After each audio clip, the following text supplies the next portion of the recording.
कोई किरदार ऐसा हो जो आप निभाना चाहते हैं? मैं ईदी साहब का रोल करना चाहता हूँ। मैं अगर कोई फिल्म उनके ऊपर बनती है तो मैं जॉन एलिया का किरदार अदा करना चाहता हूँ, अगर कोई फिल्म उन पर बनती है तो। और इस तरह के बहुत सारे किरदार हैं जो मैं करना चाहूँगा। मैं आसिफ जरदारी साहब का किरदार करना चाहूँगा अगर कोई फिल्म बनती है तो। ये सारे किरदार ऐसे हैं जो मुझे लगता है कि मैं कर सकता हूँ। बेटे के लिए आपकी क्या प्लानिंग है, क्या बनाना चाहेंगे? मैं चाहता हूँ कि वो म्यूज़िक सीखे, प्रोफेशनली बेशक ना करे, लेकिन म्यूज़िक सीखे अपने हद तक। और दूसरा मैं चाहता हूँ कि वो पाकिस्तान के लिए कोई मेडल लेकर आए स्पोर्ट्स में। ज़रूरी नहीं हो क्रिकेट हो, वो स्विमिंग भी हो सकती है, वो टेनिस भी हो सकता है, वो कोई भी गेम हो सकती है। तो मुझे लगता है कि उसको स्पोर्ट्स की तरफ जाना चाहिए और म्यूज़िक, ये मेरी ख्वाहिश है। बाकी जो वो चाहे बनना चाहे, कोई उस पर ज़बरदस्ती नहीं है। काम कम करते हैं तो फिर आमदन भी कम होगी, या आप ज़्यादा कमा लेते हैं?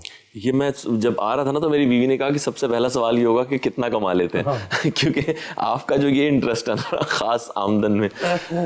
मैं जी काम कम करता हूँ, लेकिन मेरे शायद काम कम करने की वजह भी ये है कि आधी चीज़ें तो मेरी पैसों पे ही अटक जाती हैं, क्योंकि मैं पैसे ज़्यादा चार्ज करता हूँ। और मुझे पता है जिसने मेरे साथ काम करना है उसने करना ही है, फिर वो दे देगा मुझे वैसे। तो जहाँ लोग ज़्यादा चार्ज करते हैं। हाँ जी, 2 काम करके लोग जितने पैसे कमाते हैं वो मैं 1 काम करके कमाता हूँ। तो बस लेकिन कमाता इतना ही हूँ जितनी ज़रूरत हो। लाखों तो कमाते ही होंगे। हाँ जी, लाखों तो अब कोई भी कमाता है। जो बाहर रेडी वाला है वो भी लाखों कमा रहा है। लाखों की वैल्यू ही क्या रह गई है? आप लाख रुपए लेके निकलें ज़रा बाहर और वापस आए पेट्रोल भरवा के तो ख़त्म हो जाएंगे आपके पैसे। बाकी एक ब्रांड्स वगैरह का कोई शौक़ नहीं है। ये सब आम से कपड़े हैं, ये आम सी चीज़ें हैं। कुछ ब्रांडेड नहीं पहना हुआ मैंने, तो पैसे वहाँ खर्च होते हैं, वो नहीं है। डाइन आउट का बहुत ज़्यादा शौक़ नहीं है, बाहर जाके महंगे खाने का बहुत ज़्यादा शौक़ नहीं है।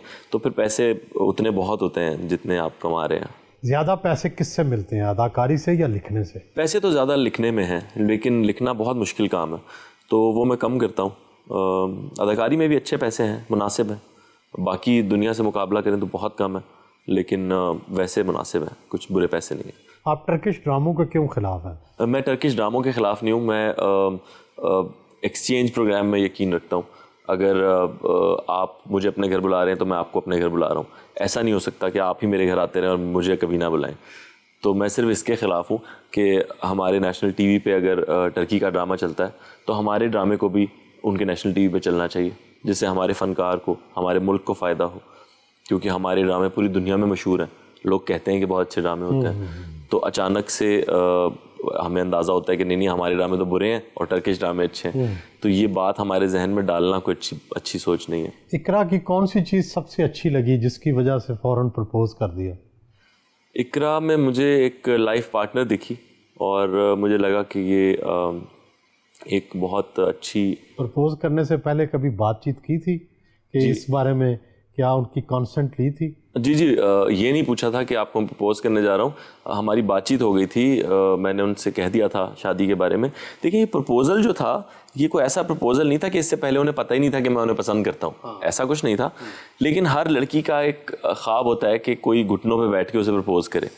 तो वो हमने देखा है, किसी ने आईफल टावर के सामने, किसी ने कहाँ प्रपोज़ किया। तो मुझसे बहुत ज़्यादा सवाल किया जा रहा था कि आर यू डेटिंग इकरा अजीज़? तो उसका मुझे लगा कि जवाब बेहतर यही रहेगा कि सबके सामने एक ही दफ़ा में आ जाए, और वो उससे बेहतर हो नहीं सकता था कि अवार्ड शो पे वो भी वहाँ मौजूद थी, मैं भी था। तो मुझे लगा कि ये बेहतर मौका है, और मैंने अंगूठी भी बनवा ली थी, तो वो मैंने उसी वक्त कर दिया। उन्हें पसंद भी बहुत आया। आप ड्रामा और पाकिस्तानी सोसाइटी को मुनाफिक करार देते हैं, ऐसा क्यों? मुनाफिकत तो हम लोगों में वैसे थोड़ी बहुत पाई जाती है। आप क्या कहते हैं इस बारे में? हाँ, सोसाइटी में पाई जाती है। तो वो हम में भी है, आप में भी है, सब में है। तो अदाकारों में भी होती है, बस उतनी है। ड्रामा इंडस्ट्री कोई मेरा टारगेट नहीं है कि ड्रामा इंडस्ट्री। सोसाइटी में आप समझते हैं? सोसाइटी में है थोड़ी मुनाफिकत, वो ख़त्म हो जानी चाहिए।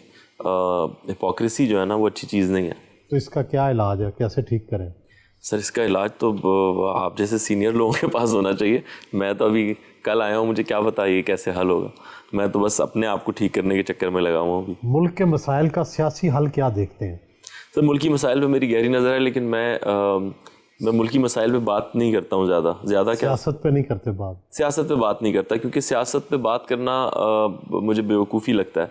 सियासत में हमेशा से वही होता रहा है जो प्लान होता है पहले से। कुछ नया अचानक नहीं होता, ये बहुत पहले की प्लानिंग्स होती हैं जो आपके सामने अब आ रही होती हैं, मेरा ये सोचना है। तो इस बारे में बात करके अपना वक्त ज़ाया करना, अपने पर्सनल रिलेशंस ख़राब करना, दोस्तियां ख़राब करना, पार्टीबाजी का हिस्सा बन के, इसका कोई फ़ायदा किसी पार्टी के हामी? नहीं जी, मैं किसी पार्टी का, मैं डांस पार्टी का हामी हूँ। उसमें मुझे मज़ा आता। आप एक वेब सीरीज़ लिख रहे हैं, कब तक मुकम्मल होगी? वेब सीरीज़ का ये है कि हमारे यहाँ से वेब सीरीज़ ली नहीं जा रही, नेटफ्लिक्स से भी कोई हमारी डील नहीं बन पा रही है अभी तक, और अमेज़ॉन से भी कोई बन नहीं पा रही है।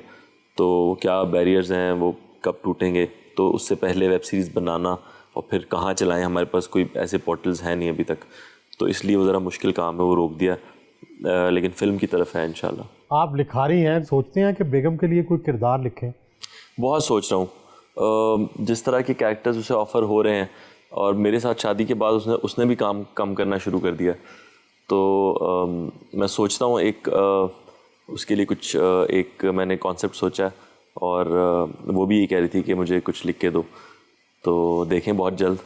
मियाँ बीवी में लड़ाई तो होती होगी, किन बातों पर होती है? बहुत ज़्यादा लड़ाई नहीं होती, बस सुनने वाले को ऐसा लगता है यार ये क्या बकवास कर रहे हो, ऐसे कैसे हो सकता है, लेकिन बहुत ज़्यादा लड़ाई नहीं होती, छोटी छोटी बातों में लड़ाई हो जाती है। उसे लगता है कि मैं कमरे को ज़्यादा फैलाता हूँ, जबकि जब सामान उठाया जाता है तो वो उसका सामान ज़्यादा होता है। तो इस तरह की फजूल चीज़ों पे कभी कोई झड़प हो जाती है, लेकिन ऐसा कोई लड़ाई वगैरह नहीं होती, क्योंकि मैं लड़ने वाला इंसान नहीं हूँ, वो भी नहीं है वैसे। तो इकरा आसानी से मान गई थी, उनके घर वालों को मनाने में मुश्किल पेश आई? नहीं, कोई ख़ास मुश्किल पेश नहीं आई। वो कहते हैं ना, जब मियाँ बीवी राज़ी तो क्या करेगा काजी, तो वो ऐसा कोई मसला नहीं हुआ। लेकिन अगर कोई मसला होता भी तो मैं मेरी कन्विंसिंग पावर्स बहुत अच्छी हैं। अच्छा, हाँ जी, मना लेते हैं आप? बिल्कुल बिल्कुल। आप अगर अभी मुझे कोई कहे कि आपको मना के कहीं लेके जाना है, मैं ले जाऊँगा।